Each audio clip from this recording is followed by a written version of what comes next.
Hello everyone, this is CJ Novo 992 and today we're back for another brand new video. In today's video I'm going to interrupt you from watching the World Cup for a brief 10 to 15 minutes because there's a couple things on my mind that I want to bring to you and see how you feel about it, because now the discussion, now the cloud of the managerial position has been lifted, right? That's starting to clear. There is still other things we need to discuss in terms of the players, especially as we have right now 7 first team players whose deals end at the end of this season. So I think we're going to go ahead and discuss that today, break them down, the pros, the cons, the ifs, the maybes, and see what we think should happen regarding these players and their futures. Because remember people, we're getting closer and closer and closer with every passing day to the January transfer window where these players can sign elsewhere for nothing. Now this is a major talking point right now. Mr. Beale's already discussed it, both Kent and Morelos. He's gave his say and we'll break that down more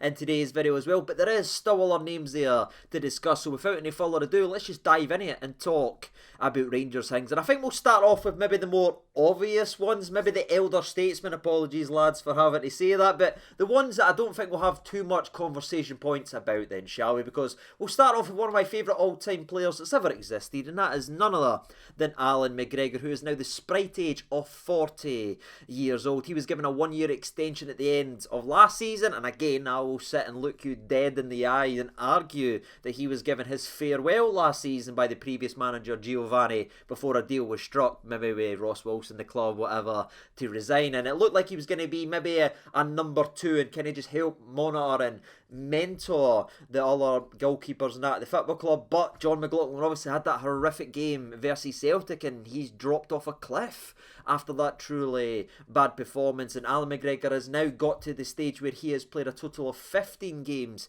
in all competitions, keeping just 3 clean sheets, which is actually quite incredible to think, because normally when McGregor's there's clean sheets for days and days, but he's only kept 3 in 15, and he's also conceded a whopping 26 goals in those 15 games. So I wouldn't say it's been a phenomenal season for Alan McGregor, but it's kind of been the way that Rangers have actually been gone, with leaking goals left, right and centre. And again, to keep this one shorter, do I think Alan McGregor will be getting a new deal before the January transfer window, or a new deal before the end of the season? I think the time has come now for one of my all-time favourite players, especially when you sit back and you look at the performances and everything. He's had some fantastic ones, like when I was down there at Anfield watching that game, I seen save after save after save. I couldn't believe it was prime McGregor, and then he follows up with a couple ones where you're thinking, can he get down a wee bit quicker there? Can he get out a wee bit quicker there? He's not reacting like he is. But again, Father Time's undefeated, ladies and gentlemen. I just feel like it is starting to catch up with Alan McGregor, unfortunately for us all. So yeah, that is my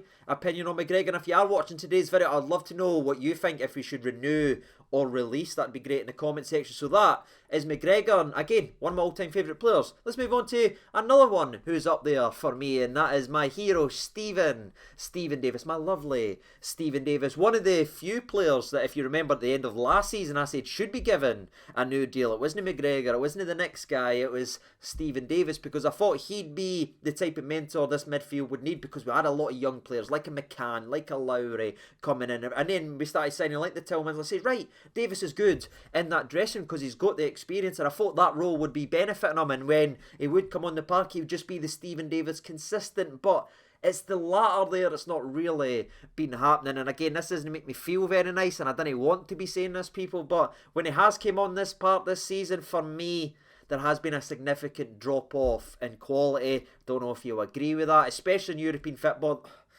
I didn't want to say this, but it doesn't look like it can get there anymore. You know what I mean? They've just been running he's been bouncing off bodies and everything like that. It just happens, ladies and gentlemen. Again, midfield is one of the most difficult positions to play, because you've got to go back and forth and running non-stop, and we've ran this man for many years, and he's been a phenomenal servant from all the clubs that he's played at. But if you look at his performances so far this season, I don't think any of them would justify going out there and giving this man another year deal. Maybe a coaching role in the future would be beneficial if he wants to hang up the boots at the end of the season, but again, that's his decision. But my decision is based on his body work this season on the park. In 822 minutes or the 15 overall games that he's played, there hasn't been too many moments you sat back saying, yes, that's what we need in our midfield this season when things haven't been gone right. So ladies and gentlemen, unfortunately for my two heroes, I think it's a no And I know, and it's a beginning of the rebuild and the refresh of the squad that I think is badly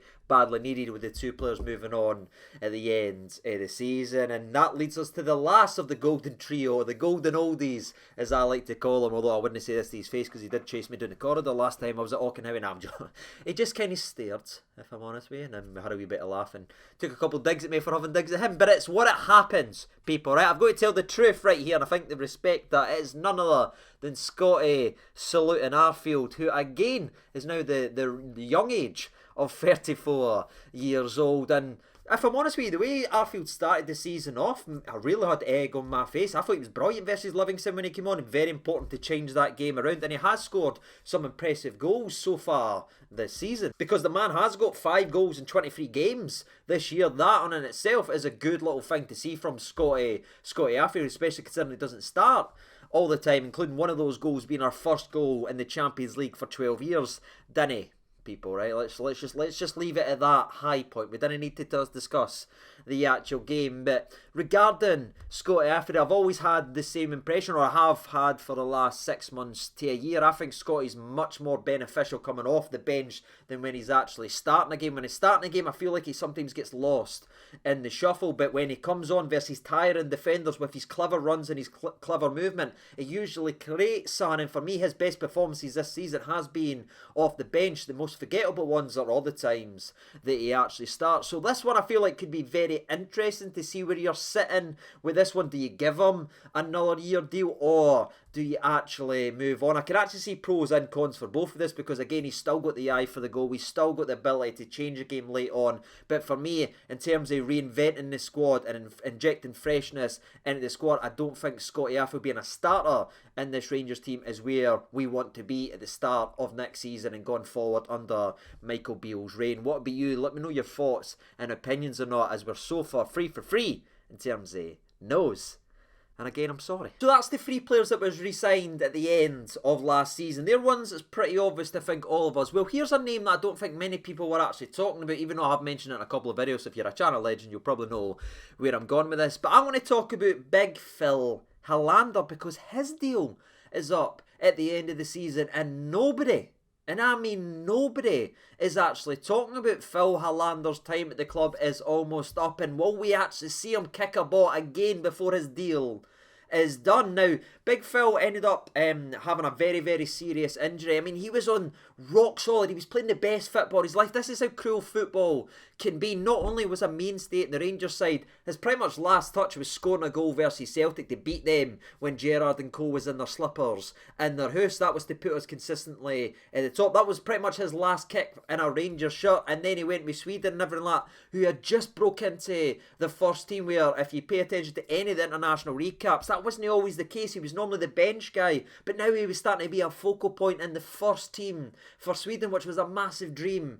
The man, so not only was he playing best domestically, but he was also playing his best football internationally. And then the serious injury comes, people, and we've not seen the laddie for over a year now, and it's not as if he's coming back right now. We're not getting a Hadji level promotions because Hadji's coming back in a couple of weeks, maybe 5-6 weeks at that. No, we're not getting any of that. What we're getting told is there's been another setback, there's been another major setback, there's been another specialist scene, there's been 2 specialists seen for Phil Hollander, and we might not get to see Phil Hollander kick a ball until what, May? What we're hearing? March? What we're hearing, maybe at the earliest best case scenario. That is a real shame for that laddie, who again, when you get him on the park, there'll not be one person on this planet who saw this man play that can ever take anything away from what he brings, because he's the best defensively. His instincts are second to none. The way he reads a game is marvellous. I've not seen someone read a game so well at the centre-back positions as Davy Weir. I'll put that out there, and you can maybe laugh at me at that, but you just can't really get him on the park right now, and back to back serious surgeries and specialists seen because of what was supposed to be a foot injury to begin with. It's not looking good for Phil Hollander, not only Rangers career, but his overall footballing career. And as we stand right now, he has played 60 games for Rangers, scoring an impressive 7 goals, by the way, with 1 assist to his name, and obviously being a focal point and the undefeated league title that also broke all defensive records. He has that to his name, people, but his contract is running out and we might not get to see him again. So I'd love to know what your thoughts and opinions are regarding keeping a Phil Hollander. Do you sign him and hope that he can bring it back? For me, I really worry about the laddie getting back to where he was in terms of his stance, because there's been so many serious injuries, because he's been out for so damn long. I really worry about Phil Hollander's future. I love him to stay. I would love him to get a 1-year deal and be back killing it. I'd love him to come back in the March and be unbelievable and look like the Phil Hollander, but I didn't see it happening, people, and I don't see Phil Hollander getting extended either. I feel like this will be the last year. Hopefully we get to see him play a wee bit of football, and wherever he goes next, hopefully again he's able to actually play. But aye, big Phil Hollander, what do you do? So if you're paying attention, people, that's 4 names for me, and 4 names that I don't think will be here next season. But where that starts to change is the next name on the list, and it is none other than Ryan Jack, who I know from your comments online and your tweets to me and everything like that, and your reactions constantly, that a lot of people think Ryan Jack's time at the club is done, but I don't, people. And the reason that I don't, despite a wee niggle here, a wee niggle here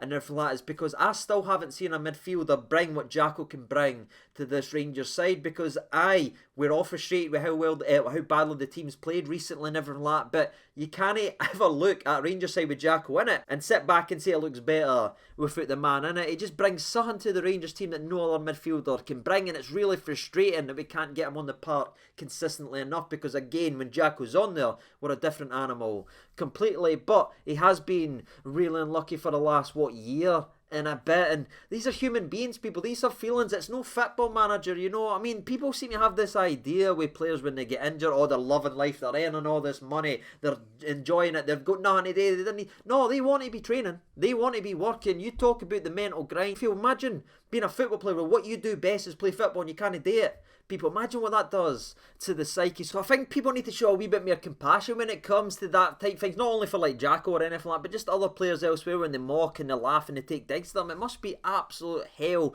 to be fantastic and really fantastic to make it at a professional level, but your body keeps limiting you and keeps failing you at certain points. It must be shambles, people. But again, putting that to the side regarding the injuries, I think Jacko will be given a year extension, not only because of what he's capable of doing. He's got a great relationship with Beale. He got some of the best football out of Ryan Jack, and of course he's Scottish as well, so that helps with registrations and that. And you know for a fact there's not the question mark regarding Ryan Jack when he's on the park. You know what he can give you, so I feel like he will be given an extension. I do feel like it'll probably be a year extension, might be a couple years, but I think a year extension would be smart to see if you can get him finally clear, manage him correctly and get him in to the mixer. And again, a better Rangers side is when Jacko's in it. It's just about getting him actually in it. So I feel like he could be one that's given a new deal. So that's 4 for no, 1 for aye. Now we get to 2 of the quote-unquote biggest names regarding the media that's getting clickbaited absolutely everywhere. Alfredo Morelos and Mr. Ryan Kent. I think we'll start with Alfredo Morelos first, because it's very interesting to look at Alfredo, because on paper you look at Morelos and say, aye, has to be signed. He's one of our best players, blah blah blah. But you have to look into it a wee bit deeper, and if I'm honest with you, Morelos has been awful this season. If we're just being honest, he's been awful this year. He has 3 goals in 19 games for Rangers this season. 3 goals in 19 games. And he started at Ibrox versus the likes, say 4th in the Championship, Dundee. He has been horrible this season for a lot of the games. And I think, I normally say you can count on one hand how many good performances. And I can't even do that. Maybe 2 fingers. Think a good performance for Morelos this season. So there is a lot of frustrations and everything there. But I feel like you have to kind of take a wee break for that frustration and sort of forget that type of stuff. Or maybe not forget, but just understand that this man's also came back from a very serious injury where he missed about 6 months of football. And he's been flung right into the deep end and been played pretty much week in and week out since coming back for injury. So you can make a little bit of an excuse why he's not as sharp as he used to be, not as impactful as he used to be as well, because Morelos used to drive defences absolutely crazy. He used to take at least 2 to get on the lad, and he used to take them for walks on his back, people, but that's not been happening anymore. He's looked slow, he's looked unfit, but again, I've said that for a lot of the players, so I feel like this one will bring a lot of different conversation points down in the comments section below, and I'd love to know where you sit with this. Do you re-sign Alfredo, or do you finally part ways and begin a new cycle at this football club? Let me know down in the comment section below. For me, I would give him another deal,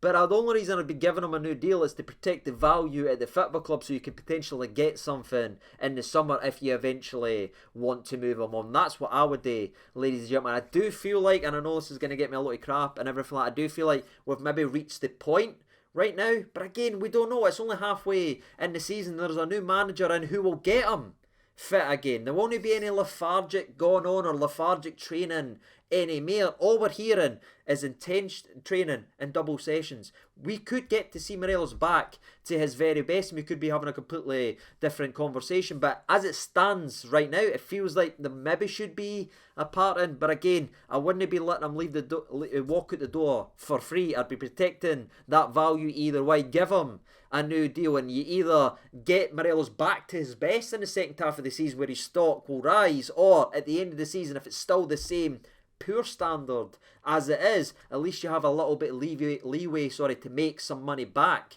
from Alfredo. That is how I would play that one.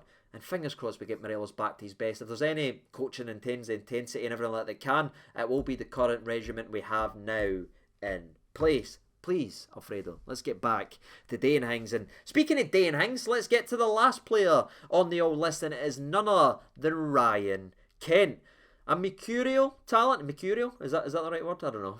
I feel like I've messed up. I'm going to continue rocking and rolling anyway. A frustrating player that can drive teams crazy as much as it can drive us crazy. Because on his day, you look at him and some of the things he can do with the football, man. He's just out here embarrassing folk. And then there's other times you stare at it and you're like, do you know what I mean? Like, there's nothing that comes out. You just stare at it like, because it can be so infuriating. But for me, again, maybe circling back to some of the things I've said throughout today's video, I think now we have someone that knows what Ryan Kent is. He knows in and out everything it takes to be a Ryan Kent, how to get the best out of Ryan Kent. As Michael Beale was already said, he has known Ryan Kent since he was 14 years old. He was a focal point in getting him up to Rangers in the first place. He believes in Ryan Kent, and more importantly, Ryan Kent believes in Michael Beale. So I feel like this could be one of these situations we get to see Ryan Kent explode back in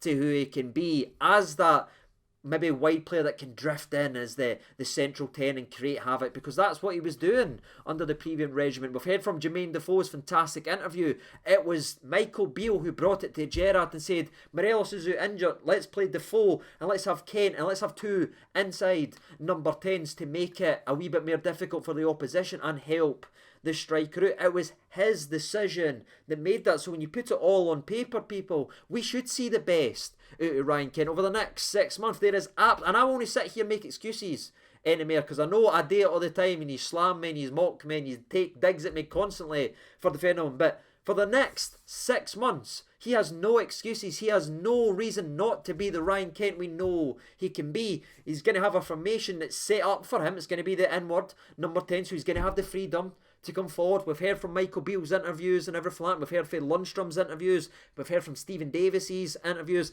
The attackers now have freedom to go wherever they want. This is shouting out to me, and I'm reading between the lines, Ryan Kent back to his best. That's what I hope anyway, and for me, when we get him anywhere near his best, he's a phenomenal talent. And for me, out of the entire list so far in terms of first team players whose contracts ending at the end of this season, if there was one player that you need to re-sign, in my opinion, it is none other than Ryan Kent. Not only because he's English and that brings its own terms of value in terms of the transfer market, but again, with everything we've talked about, it's set up now for Ryan Kent to get back to his best. And when Rangers are at our best, it's when that lad is running the show. So for me, that is a definite yes to re-sign above than other names that we've mentioned so far in today's video. But what about you? That's us. I know Malik Tillman and James Sands are technically ending at the end of this season and that as well, but that's for a future transfer related video, and we've still got to see a lot more from those young men before we decide to pay the hefty